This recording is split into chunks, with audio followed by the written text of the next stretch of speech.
Hello and welcome to Slate Money Travel. I'm Felix Salmon. I'm here with Emily Peck of Axios. Hello, hello. I'm here with Elizabeth Spires of the New York Times. Hello. We are going to talk about the amount of money that people are willing to pay for basically just like not being stuck in lines at airports, which is not just in airports, it's also on airplanes. This whole idea came to me when I was checking out, when I was buying a flight on Aer Lingus, and they were like, select your seat. And all of the seats were the same, except for the exit row. But if you ignore the exit row, all of the seats were the same, and the price of the seats ranged quite dramatically according to how close they were to the front of the plane. The ones near the front are like $65. The ones at the back are free. It doesn't even matter whether it's a middle seat or not.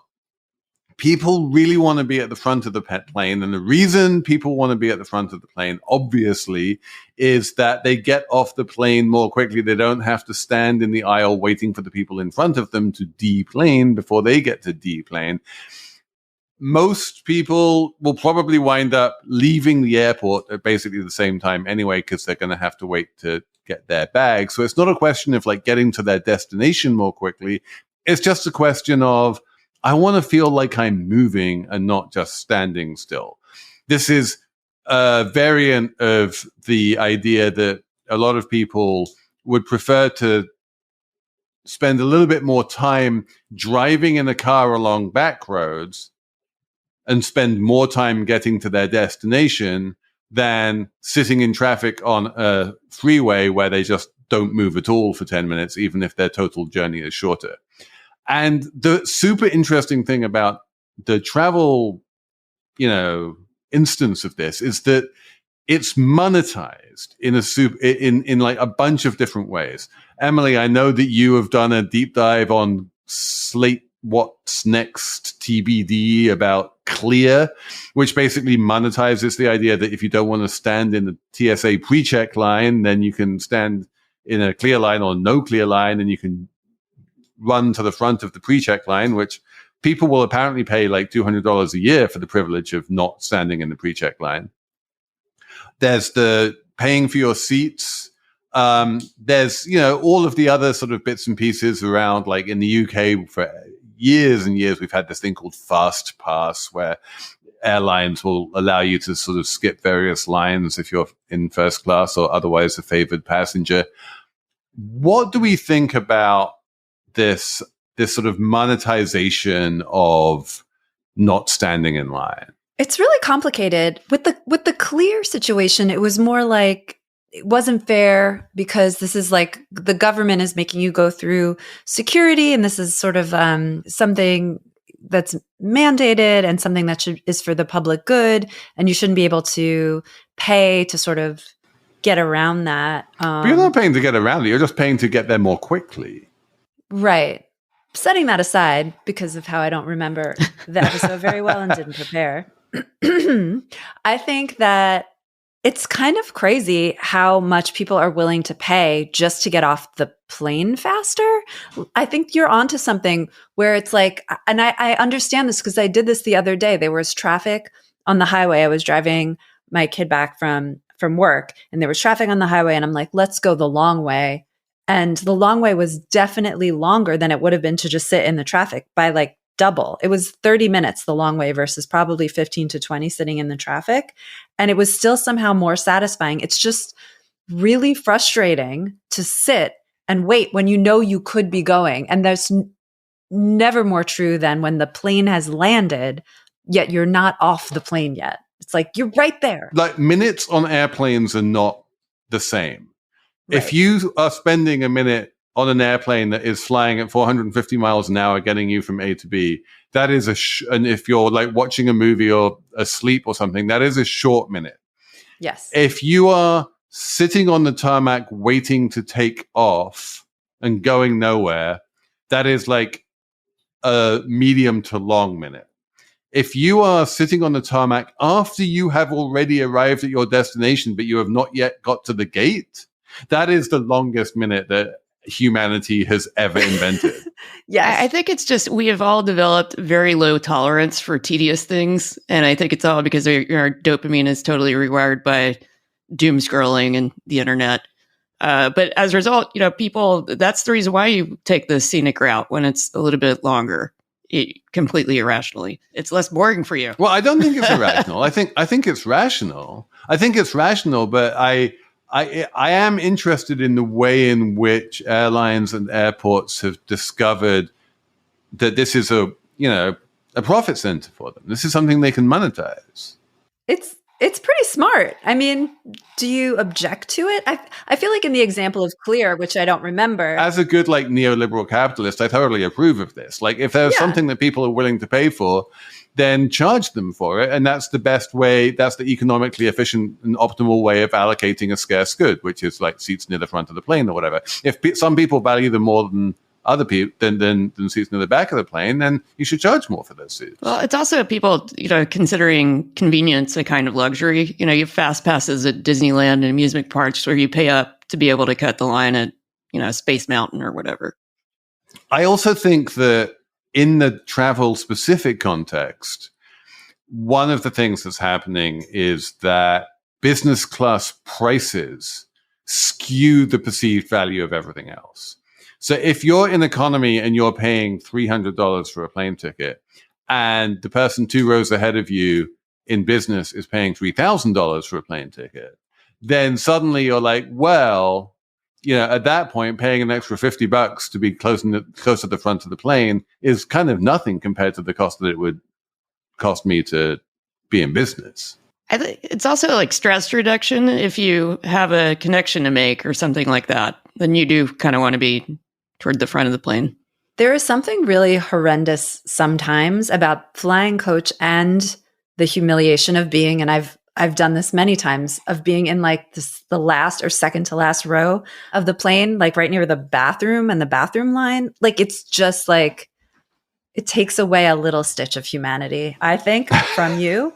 You're all squooshed in there and, you see all the many, many rows of seats in front of you. And yeah, it makes sense that people would pay to avoid that experience if they could, because it is a degrading experience beyond just the frustration of having to wait while the plane. No, I think this is actually a key insight. I remember sitting at the back of the plane with my wife once and getting an earful of how did we wind up in these terrible seats, and and it's not just the amount of time it takes to get off the plane after you land. There's also something about just the experience of sitting in those seats for however many hours, staring at the many backs of heads and backs of seats in front of you, is less pleasant for reasons that I find difficult to articulate. But you do feel the further you are towards the back, the lower you are in the sort of pecking order. It feels like being in a race and you're at the back of the race rather than in the lead. Everyone always wants to be at the front, right? Right.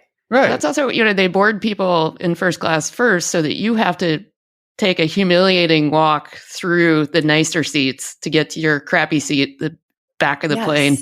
Yes. And it's just, it's marketing. They're forcing you to kind of experience the class difference. But this is also the weird thing, right? They board people in first class first because the people in first class want to be able to board first. It's a good question, right? This is my question. And the people in first class are free to not board at the beginning if they don't want to, right? They can hang out in their lounge and then just go to the gate at the last minute, which a bunch of frequent flyers do that, right? They're why do I want to sit in the seat for any longer than I have to? I'm going to hang out with my gin and tonic, and then I'm going to go to the plane at the last minute. And that is a relatively common thing that first class passengers do. But most first class passengers do exactly what Elizabeth says and board at the very beginning, the minute they're allowed to board before anyone else. And Elizabeth, why do you think that is? I don't know. I mean, maybe they just want to get themselves settled, right before takeoff. I have no idea. Because it kind of cuts against this perceived notion of wanting to get off the plane quickly, right? If you want to minimize the amount of time you spend on the plane, then you would want to board last. You wouldn't want to board first. Boarding last sucks. The feeling of waiting, you know this, like you get to I the kind gate. of like it, actually. No, you get to the gate and they're like group A. No, they're like, babies and whatever, go. And then they're like group A. And you look at your ticket, you're like, damn it, not group A. And then the group B, group C. And you're like, when are they going to pick me? And it just feels like you're a straggler and you just want to get on the plane. Like, it's just like, I want to, you want to be first. You don't want to be it sucks last. if you need to put a bag in the overhead bin, but if you're in first or business, there's always room, it seems like. Yeah. Yeah, no, Maybe you want to sit in first class and like give people snooty looks as they come by to go to the back of the bus, Oh, have you ever done that though? It's No, terrible. Never. Give people snooty looks? Like if you are in first class, I mean, this is totally a reason to board last if you're in first class. Okay. If you are in first class and you board first, and then all of these people kind of look at you and go, who the fuck are you sitting in first class, as they pass you on the way to the shitty bucket seats in the back of the plane? Like, that is not a nice experience. I understand, I guess.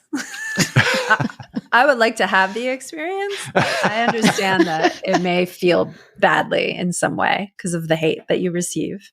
And that is why the rich live in gated communities, etc.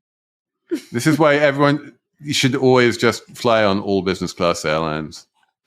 Or Isn't that private. more expensive? No, well, all business class airlines are cheaper per business class seat than normal airlines. Got it. Aren't airlines like probably more than any other industry sort of like on their game when it comes to monetizing these kinds of things, like monetizing ticket prices and seating prices and figuring out how to sort of... And relatives and basically, monetizing the idea of relative status, right? It's all about relative status. Yeah. And people want to feel better than other people. And if you're at the back of the plane, you feel worse than other people, and you're willing to pay to feel better than other people. And absolutely. And it must be said, I really should mention here that most flyers are sensible, normal people who realize how ridiculous this is and do not pay the extra, right? The expensive extra seats near the front are a minority of the seats. And the basic economy fares that don't even allow you to pick your seats are very popular because you get to save money, and who doesn't mind saving money, So like most flyers, I think, are quite sensible about this. And they're like, I get to the exact same destination as the person in first class who's paying 100 times more than me. And so I'm getting a bargain, and I do not need to play dumb status games with a bunch of people I will never see again. But there is a substantial minority of people who the airlines have worked out they can extract this money from for basically nothing. It costs them nothing to like charge extra for the certain seats. How many people in first do you think are paying full price versus people who have just racked up so many airline miles that they get upgraded every time? It depends very much what airline you're on and whether it's domestic or international. But in international, I think most people are paying. Do you think that restaurants will ever cotton on to a strategy like this? Like everyone knows. Oh my God, such a good question. And we've talked about this on the pod. I can't remember if it might possibly have predated your arrival onto the shores of Slate Money. But there was a company called Tok that was famous for charging different amounts for reservations at different times, or saying that like Saturday reservations cost more than Monday reservations. And there are sort of secondary markets in restaurant reservations where clearly some reservations are more valuable than others. And every year or so, someone rediscovers this fact that people want to eat on certain nights and at certain times of day more than at other places. And so therefore there should be a price differential.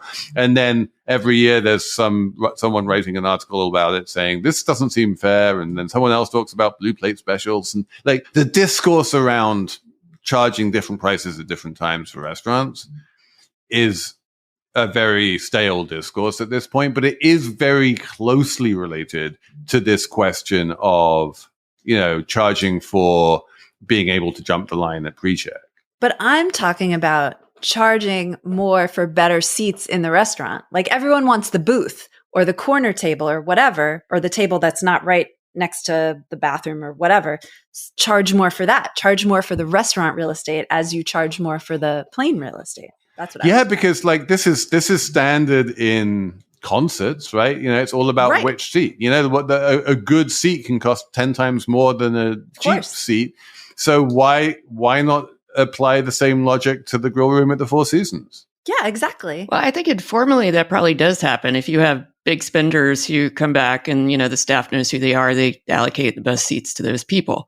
Mm-hmm. They put you right in the middle so everyone can see your fancy self or whatever. Yes. Oh my God. I was just at a fancy restaurant on the Upper East Side, and a bunch of well-heeled, slightly older Upper East Side diners came in and were seated at the restaurant right in the middle and complained more than once to the maitre d' about being sat at the restaurant at the table in the middle, and we're like, we want the booth around the outside. Everyone wants to be around the outside. People don't actually like being in the middle. You always want to be in the You want to be able to people watch, and it's hard when you're in the middle of the room. Like, you can't just turn around. And plus you feel like you're on stage, I think, and everyone's like looking at you or something, when they're not. They're looking at the food or whatever, or the famous person in the restaurant, in the case of a fancy restaurant. Yeah, it's true. These four people were definitely on stage, and everyone was looking at them and going, oh my God, I can't believe they're complaining about their table allocation. But yeah, I mean, I would expect more algorithmic pricing, or the kind of pricing we're seeing on the plane, in other places, right? Because of AI? I think the reason we don't see it in other places is just because there's this kind of air of unreality when it comes to travel, where money ceases to have any meaning. I think this helps to explain why there are so many luxury goods stores in airports. Why in every single crappy pissant airport in a fourth tier city do you see a whole row of Prada and Gucci and Hermes and Valentino and everything? It's because like people are just, their mind is in a different zone, and money doesn't have the same meaning that it otherwise does. And they're like, oh, it's only $125 to get a seat closer to the front of the plane? Sure, why not? Spending a lot. Why not? Yeah. More? Yeah, I buy that. It's like the lack of oxygen, you lose your, I don't know, fiscal faculties. Have we therefore come to the conclusion that all of this on the consumer level is kind of irrational, and that if we were true Zen enlightened folks, we would never pay these surcharges? I think your time is your money. I think if you can spend money to save time, that's generally good, because your time is valuable and precious on this earth. But to my point, right, let's say you're checking your bag, and like the time you leave the airport is going to be the same whether or not, wherever on the plane you sit. So the question then becomes, how much do you value being at the baggage reclaim waiting for your bag to come out, rather than on the plane waiting to deplane? It's like, which is more uncomfortable? And I think, judging by the demeanor of people when you land in an airport, especially if it's one of the New York City airports where everyone stands up immediately, even though it's going to be another 10 minutes, and they're all just standing up, and it's just like the anxiety in the air is thick around you, and it's so uncomfortable that it is probably better to wait at the bag claim than it is to stand there in the crowd. Oh, for sure. And by the way, like, my whole thing is, I am totally someone who stands up immediately, to the point at which I really, really hate being in any window or middle seat. And I would rather be in an aisle seat at the back rather than in like a window seat at the front, because I want to be able to stand up immediately. Do not ask me why I want to be able to stand up immediately, but it's really important to me to be able to stand up. And I feel like I've reached this place now, and I can stretch my legs, and I'm not cramped, and I'm about to get up. And even if I stand there for 15 minutes, it's better than sitting down. Do not ask me why. Elizabeth, do you stand immediately? No. I mean, I sometimes do if I'm in the aisle and I know I need to get a bag out of the overhead bin, but I'm also short, so I don't have to like hunch over if I'm in the window seat. I usually stand immediately. I have no patience. Do you think to yourself that you're like being irrational, or do you think that there's a reason why you do that? I kind of feel bad. I think I'm being irrational. And I know it's like a little bit annoying and like I'm just in the way of things, you know, and make the person next to me feel anxious by standing, I think. When you took the scenic route home in the car last week, did you feel like you were being irrational? Towards the end, because when I got to my end point, I noticed that the traffic wasn't even that bad on the other route because it's like a side-by-side road. And I was like, what am I doing? Like, this is ridiculous, you know? Or every time, because the slower route had more red lights. So every time I stopped at a red light, I was like, this is so stupid, you know? So yeah, I was conscious of the irrationality all along. Makes it worse. There's no winners here.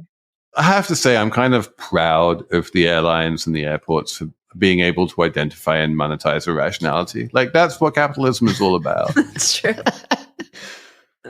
On which note, I think we will wrap it up for this episode of Slate Money Travel. Thanks for listening. Thanks for emailing us on slatemoney@slate.com. Thanks to Cheyna Roth for producing. And we will be back on Saturday with a regular Slate Money